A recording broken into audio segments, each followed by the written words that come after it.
Morning everyone. Today is April 15, 2019, or is April the 3rd, 2015 Gregorian time. And today is the Feast of Unleavened Bread, and that is our subject is the Passover. We're going to do a study on the Passover, when to keep it, and how to keep it, and how this brings the children of Israel's deliverance today, out of Egypt, out of Babylon, into the kingdom of his dear Son. So, when is the right time to keep the Passover, the Feast of Unleavened Bread? It says here that all points of doctrine, even though they've been accepted as truth, we have to take them to the law and to the testimony, Isaiah 20. And if they don't speak according to this word, it's because there's no light in them. So, the Yahshua Supper, like all other biblical doctrines, must be done according to the law and to the testimony, or else it is not a true biblical doctrine. Since Messiah instituted the Yahshua Supper according to the statute of Leviticus 23, 5-7, it is evident that this is bound by the law. And if it is not observed according to this statute, then it is only an ordinance set by man's time. So if there's any people out there that keeps the Passover at sundown tonight, they're a day late and they're on man's time and not Yah's true time, which is set by creation calendar. So the biblical record of the time of its origin says, "Then came the day of unleavened bread when the Passover must be killed. And he said unto them, With desire I have desired to eat this Passover with you before I suffer." This event took place 2 days before the whole Jewish nation ate their Passover. So here we see that even back in the days of Yahshua, that the whole Jewish nation was 2 days late in keeping the Passover because the Jewish leaders of that day were following a sliver moon. And many people today follow this sliver moon, and they are late in keeping the Passover and the Feast of Unleavened Bread. So, and this is Yahshua when he sat down to eat the Passover with the disciples. Gave them the institution or the ordinance of the Yahshua Supper to take the place of the Passover. It says, "For I say unto you, I will not any more eat thereof until it be fulfilled in the kingdom of Yah." And he took the cup and gave thanks and said, "Take this and divide it among yourselves, for I say unto you, I will not drink of the fruit of the vine until the kingdom of Yah shall come." And he took bread and gave thanks and brake it and gave it unto them, saying, "This is my body which is given for you. This do in remembrance of me." Likewise also the cup after supper, which is the Passover, saying, "This cup is the New Testament in my blood which is shed for you." And this record is in Luke 22, verse 7 and 15 to 20. And so we kept the Yahshua Supper last night after the going down of the sun.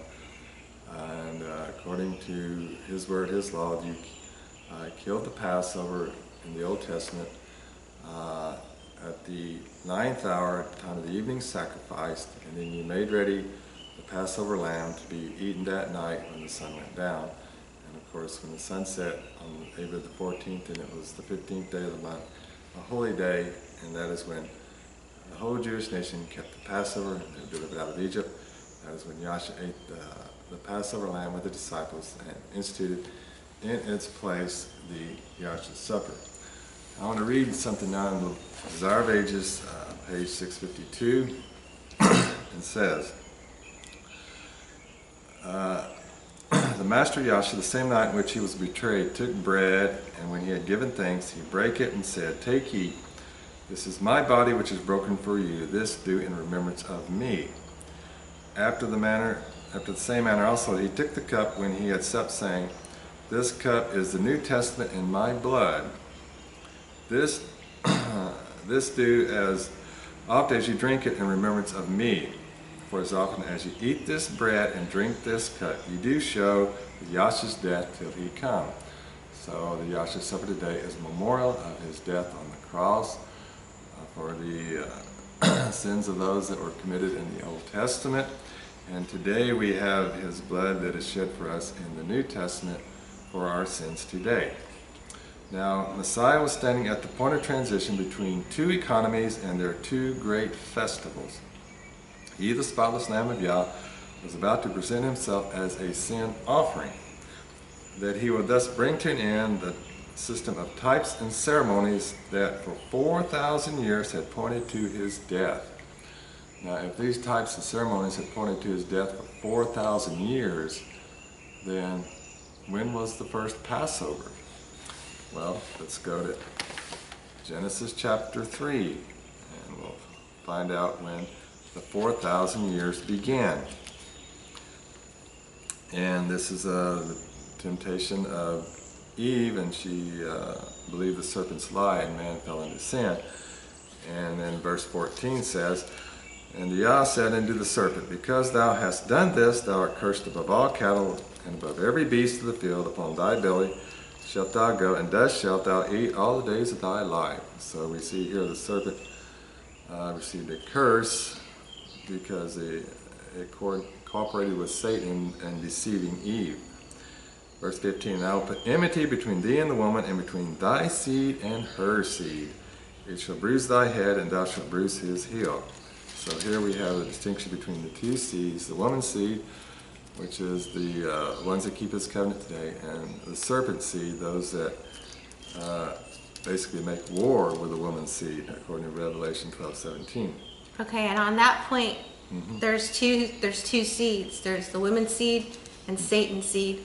And Satan has representatives here on this earth that want to tell people that they don't have to keep the feasts anymore. And he has representatives, and that is, of course, we all know that the Catholic system was set up by man-made, counterfeit religion. And this is what they say. And the reason I'm bringing this up is because Satan doesn't want you to keep the Passover. So he tells you don't have to keep it, or that it's for the Jews. So the point here that it was all the way into the Garden of Eden that they knew that there was a true system of worship, and that was the true seed kept a true system of worship. And Satan hates that there is this system, because what it provides is a remission for your sin. It gives you a remedy. If you have sinned, there's a remedy for you. But this is what the Catholic Church says. They say the new law has its own spirit and its own feasts, which have taken the place of those appointed in the law of Moses. If we would know the days to be observed, we must go to the Catholic Church, not to the Mosaic law.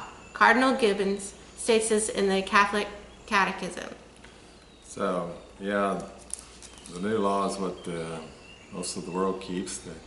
They plan on keeping Easter Sunday, this coming Sunday, which is part of the Catholic system, which is a false feast day, which is substituted for the wave sheaf offering of Yah's true covenant with Israel.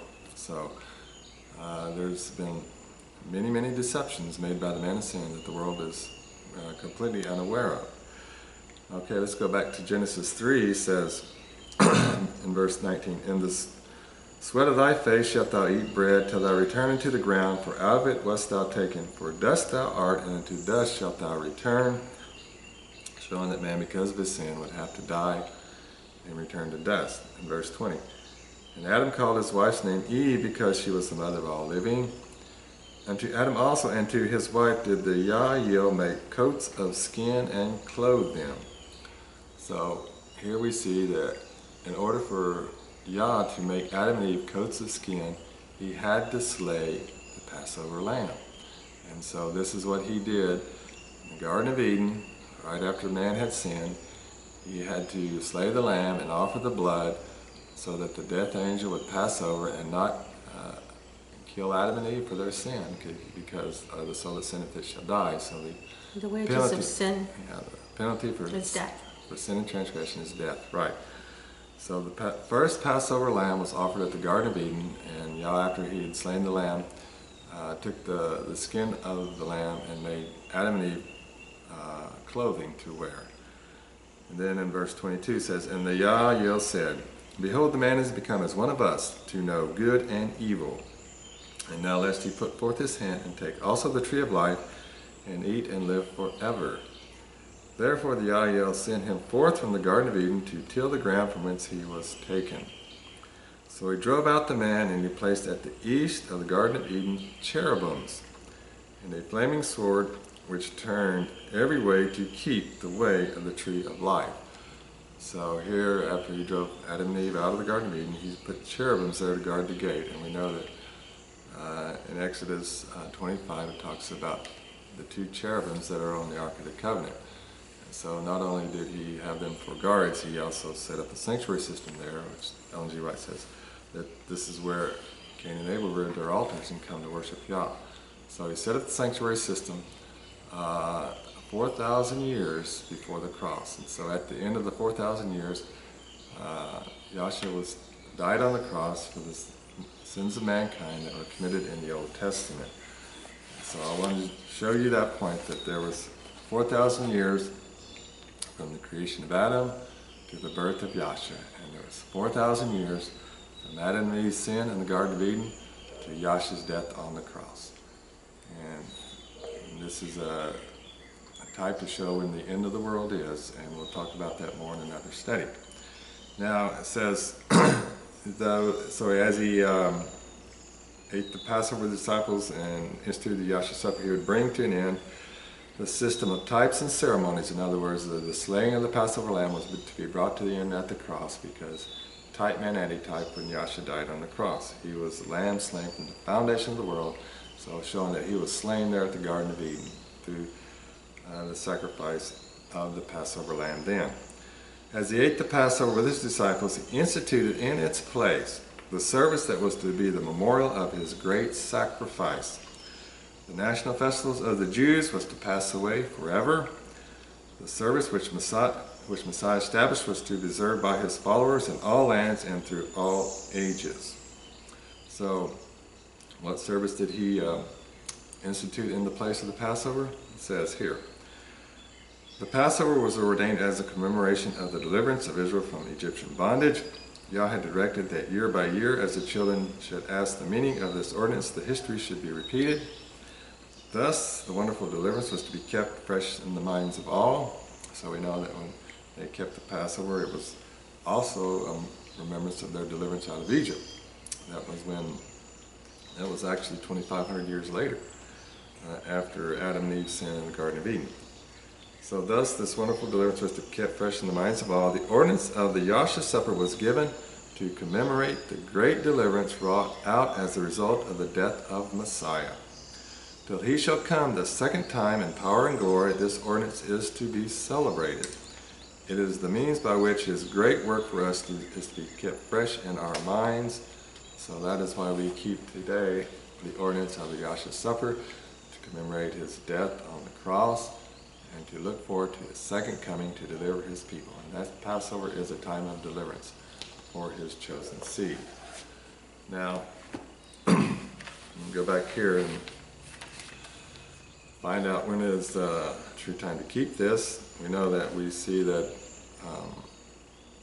when he instituted the Yahshua supper, that same night he also ate the Passover lamb. So there was two feasts kept on the same night. It says, from this record we can see that the Yahshua supper took place on the same night of the Passover and from the same table. So both services were kept at that same time, and one passed away forever, which was the ordinance of the slaying of the lamb, and one was instituted to be a memorial of his death on the cross until he should come again, which is the Yahshua supper that we today observe at the same time that they kept the Passover, which was always on the 15th day of the first month of Abib at even, going down the sun on the 14th day and beginning of the 15th day. Thus it came from the same statute of time which is recorded in Leviticus 23:5-7, and also it's in Deuteronomy 16:6 and Luke 22:1. I'll read those in a moment.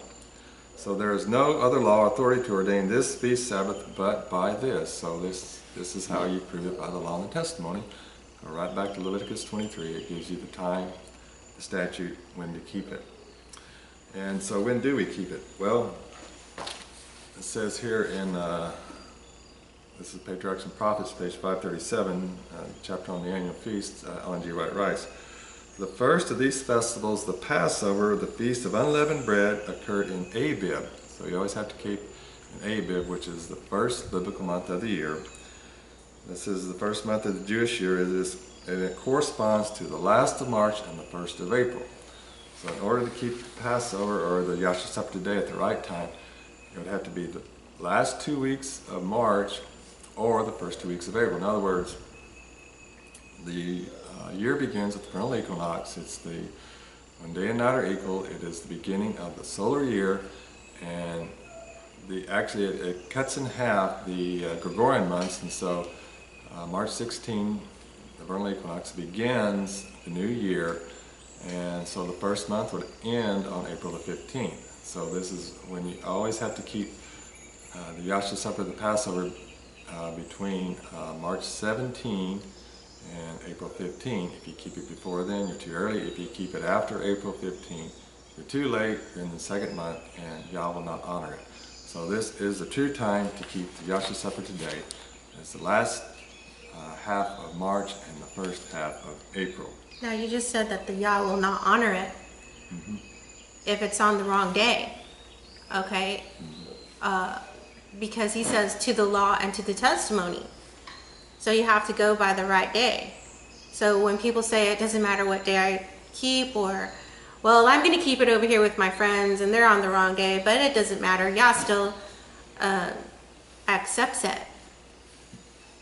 Right, and that's another important point. I want to go to Deuteronomy chapter 16 is when do you keep it and where do you keep it? Deuteronomy chapter 16 gives us the answer there. And this is just the beginning of the study because we only have 5 more minutes on our tape, and we'll do part 2. Okay. Deuteronomy 16 verse 1. Observe the month of Abib and keep the Passover unto the Yah thy Eel, for in the month of Abib the Yah thy Eel brought thee forth out of Egypt by night. Thou shalt therefore sacrifice the Passover unto the Yah thy Eel of the flock and the herd in the place which the Yah shall choose to place his name there. So that if you had to sacrifice the Passover at the place he chooses to put his name there, back then you have to do that today, the place he chooses to put his name there. Verse 3, thou shalt eat no leavened bread, with it 7 days shalt thou eat unleavened bread, therefore even the bread of affliction. So there's another ordinance, you have to eat only unleavened bread for 7 days. You have to have all leavening put out of your house. Leavening is a symbol of sin, and so we want to get sin out of your lives. And also, leavening is a symbol of adding your own ingredients to the bread. So you're adding your man-made doctrine to the bread, and he's asking you to leave any man-made thoughts, anything that you've been taught and you think is true. He's asking you to leave that during the 7 days of unleavened bread. He's saying, do not add anything to my word, not your own thoughts. And that's why when you say that it's okay to do it any other day, or that it's just a memorial, it's really not just a memorial. And it would be like keeping Sunday instead of Sabbath and say, well, Yah doesn't care. So when you're on the wrong time clock, whether you're on Gregorian or a Jewish or some man somewhere who tells you that it's okay to do this, or this group. Lunar calendar. Oh yeah, the lunar calendar is a big thing right now, confusing Yah's people on the true day. It does matter. And so he gives us to the law and the testimony, but he gives us servants that he specifically details the instructions to, and when they've been told, I need you to do this, then he gives the Holy Spirit to show them how to do it. And so to go against him and say, well, I'm above your servant, is a serious matter. Blasphemy. Yeah, and so we know many lunar calendar people follow the sliver moon, and so they are planning to keep the Passover Yahshua Supper on Sunday this year, which is 2 days late. Same thing as the Jewish nation in Yahshua's day. They were 2 days late because they kept it a sliver moon, and that threw them 2 days off of the true time. So you're going to eat unleavened bread for 7 days, therewith even the bread of affliction, For thou camest forth out of the land of Egypt in haste, that thou mayest remember the day when thou camest forth out of the land of Egypt all the days of thy life. So even we always remember the Passover of coming out of Egypt. That's where our forefathers came out, and we're the seed of Israel today. Okay, in verse 6. All right, on verse 4. There shall be no leavened bread seen with thee in all thy coasts 7 days, neither shall there anything of the flesh which thou sacrificest the first day at even remain all night until the morning. And so we did this last night as well. Thou mayest not sacrifice the Passover within any of thy gates which the Yah thy Yah will give thee, but at the place which the Yah thy Yah shall choose to place his name in, there thou shalt sacrifice the Passover at even, at the going down of the sun, at the season thou camest forth out of Egypt. So he has a specific place to keep the Passover or the Yahshua Supper today, and this place is Yasharon, Jerusalem, which is Jerusalem, Israel, and the place he's chosen to place his name there because his name Yah and his son's name Yasha are in the name Yasharon, which is the original name for Israel. And only through this sacred name, the name place where he chooses to place his name there, is a place to go and to keep this ordinance and to keep this statute forever. And then verse 16 says, 3 times in a year shall all thy males appear before the Yah thy Yah in the place which he shall choose, in the feast of unleavened bread, and in the feast of the weeks, and in the feast of tabernacles, and they shall not appear before me, before the Yah empty, showing that you're required to bring an offering as well. And verse 8 says, 6 days thou shalt eat unleavened bread, and on the 7th day shall be a solemn assembly to the Yah thy Yah, thou shalt do no work therein, showing that the 7th day of the feast of unleavened bread is a solemn assembly, a holy day, or to do no work therein. So this is the place he has chosen to place his name today, and the name of the city means to be willing to obey him and to do his will. And we have a study